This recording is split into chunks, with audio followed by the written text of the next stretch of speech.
మాల్యాద్రి గారు నమస్కారం అండి. నమస్తే అండి. సరే, ఇప్పుడు మహారాష్ట్రలో ఎన్నికల ప్రచారం అయితే ముగిసింది, మైకులన్నీ సైలెంట్ అయిపోయాయి. ఇంకా చివరిగా ప్రజల్లోనే ఉంది అసలు విషయం. ప్రస్తుతం ఉన్నటువంటి రెండు కూటములలో ప్రజలు ఏ కూటమిని ఎన్నుకునే అవకాశం ఉంది, ఏ కూటమి అక్కడ అధికారంలోకి వస్తే మన తెలంగాణకి, అంటే ఇప్పుడే మన తెలంగాణకు అనుకున్నటువంటి మహారాష్ట్ర కాబట్టి దగ్గరలో ఉన్నది కాబట్టి మన తెలంగాణ ప్రజలకు అనుకూలంగా ఉంటారు. రాజకీయ సంబంధాలు కానివ్వండి, లేదంటే ప్రజల యొక్క సంబంధాలు కానివ్వండి మెరుగుపడే అవకాశాలు ఉన్నాయి. అలాగే మౌలిక వస్తువులకు కూడా ఎటువంటి మెరుగుపడే అవకాశాలు మనకు ఉన్నాయంటారు. అక్కడ ఏ కూటమి వస్తే మనకి మంచిదంటారు?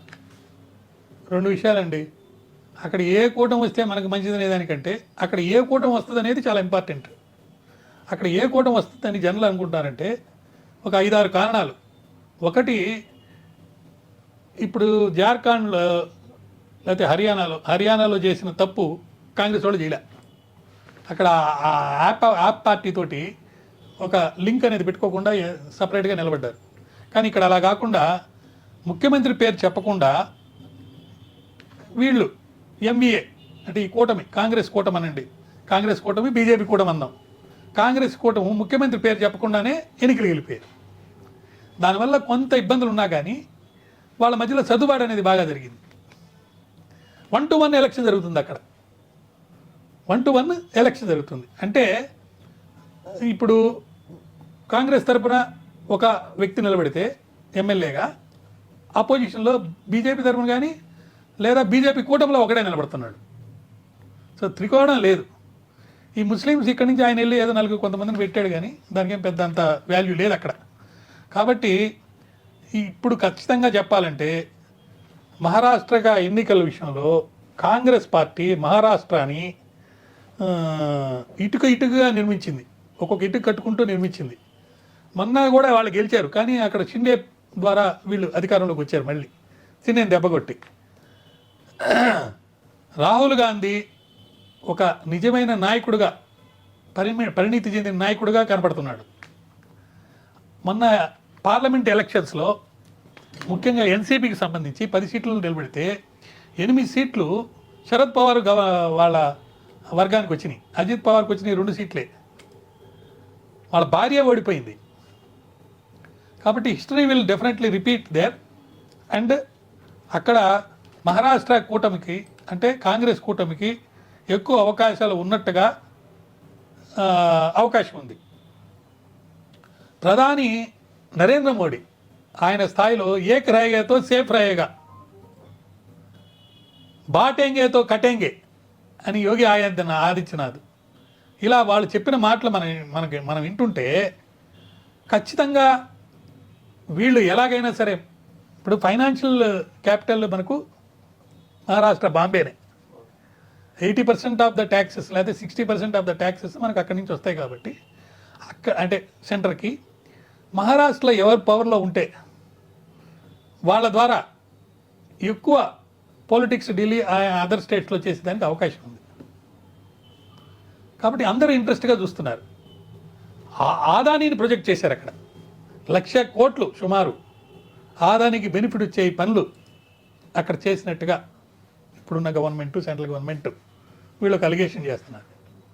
స్థానిక సమస్యలన్నింటినీ తీర్చకుండా అటు రైళ్లలో అంటే డైలీ ట్రాఫిక్ అట్లాంటివి కూడా విషయాలు కూడా టేకప్ చేసి వీళ్ళు సాల్వ్ చేయకుండా, ఉద్యోగాలు కల్పించకుండా, ఆర్థిక ఫ్రీడమ్ లేకుండా ఇలా చాలా చేశారు. కాబట్టి ఈ గవర్నమెంట్ మనకు వద్దు. అదేవిధంగా నిజమైన పార్టీలు, ఇప్పుడు శరద్ పవార్ గారు పార్టీ పెట్టారు ఎన్సీపీ, ఆయనది కాదని అజిత్ పవార్ నాది పార్టీ అంటున్నారు. మొన్న పార్లమెంట్ ఎలక్షన్స్లో వాళ్ళకి వచ్చినాయి ఓట్లు ఎక్కువ శరద్ పవార్ వాళ్ళకి. ఈసారి కూడా వస్తే ఆ పార్టీ మనుగడే పోద్ది అని అజిత్ పవార్ది. సుప్రీంకోర్టులో ఉన్న కేసులో కూడా అది బెనిఫిట్ అవుద్ది. కాబట్టి ఇది ఇప్పుడు కావాలని చాలా గట్టిగా 2 పార్టీల వాళ్ళు ఫైట్ చేస్తున్నారు. కాంగ్రెస్, శివసేన, యూబీటీ, ఎన్సీపీలతో కూడిన ఎంవీఐఏ ఖచ్చితంగా ఐక్యంగా ఉన్నట్టు కనబడుతుంది. ఎన్నికల తర్వాత ముఖ్యమంత్రి పదవిపై నిర్ణయం అనేది తర్వాత తీసుకుంటారు, ఎవరు ఎంతకాలం ఉండేది అనే విషయం. 20వ తారీఖు ఎలక్షన్ జరగబోతుంది, 23వ తారీఖు ఓట్ల లెక్కింపు జరిగిపోతుంది. కాబట్టి ఖచ్చితంగా వీళ్ళు అవకాశం ఎక్కువ మన కాంగ్రెస్కి వచ్చే అవకాశం ఉంది. కాబట్టి ఇక్కడ కూడా కాంగ్రెస్ ఉంది. కాబట్టి ఒకవేళ నిజంగా అక్కడ కాంగ్రెస్ వస్తే వాళ్ళిద్దరి మధ్యలో ఒక అవగాహన ఉండి 2 రాష్ట్రాలకి బెనిఫిట్గా నీళ్ళ విషయంలో కానీ, నేరాలు పరిశోధనల విషయంలో కానీ, లేకపోతే ఇంటర్ స్టేట్ రిలేషన్స్కి సంబంధించి కానీ ఉండే అవకాశం ఎక్కువ ఉంది. ఆ విధంగా అటు ఎన్నికల్లో గెలిచే అవకాశాలు కాంగ్రెస్ కూటమికి ఉన్నాయి. ఒకవేళ ఆ కూటమి కనుక వస్తే ఇక్కడ తెలంగాణ రాష్ట్రానికి బెనిఫిట్ కూడా ఎక్కువ ఉన్నట్టుగా మనకు కనిపిస్తుంది. కంపారిజన్ కూడా ఎలా చేస్తున్నారు? కర్ణాటక నుంచి డిప్యూటీ చీఫ్ మినిస్టర్ వెళ్ళాడు అక్కడికి. ఆయన చెప్తున్నాడు, బాబు మా రాష్ట్రంలో మేము చెప్పిన పథకాలన్నీ మేము అమలు పరుస్తున్నామని. ఇక్కడ రేవంత్ రెడ్డి వెళ్ళాడు. ఆయన ఏం చెప్తున్నాడు, మీరు ఒక అధికారిని పంపించండి, వాడి ఖర్చులు కూడా మేమే పెట్టుకుంటాము, వాడు వస్తే మేము ఇక్కడ ఎట్లా పథకాలు మేము చెప్పినటువంటి సంక్షేమ పథకాలు మేము ఎలా అమలు జరిపామనేది వివరంగా ఇచ్చి పంపిస్తాము అని అంటున్నాడు. అంటే కాంగ్రెస్ పార్టీ ఈ 2 రాష్ట్రాల్లో మాకున్న ప్రభుత్వాల ద్వారా మేము సంక్షేమ పథకాలు ఎలా చేస్తున్నామో వాళ్ళకి తెలియజేస్తూ అక్కడ కొన్ని హామీలు రాహుల్ గాంధీ ఇచ్చాడు. ఆ ఇచ్చిన ఆ పథకాల అమలుకి ఇక్కడ వాళ్ళని చూపించి ఓట్లు వేయమని అడుగుతున్నారు. మోడీ గారు ఏం చెప్తున్నారు, మనం కలిసి ఉండాలంటే సెంట్రల్లో మేము ఉన్నాం కాబట్టి స్టేట్లో కూడా పాత గవర్నమెంటే వస్తే మీకు ఇంకా బెనిఫిట్ మేము చేస్తామని వీళ్ళు అంటున్నారు.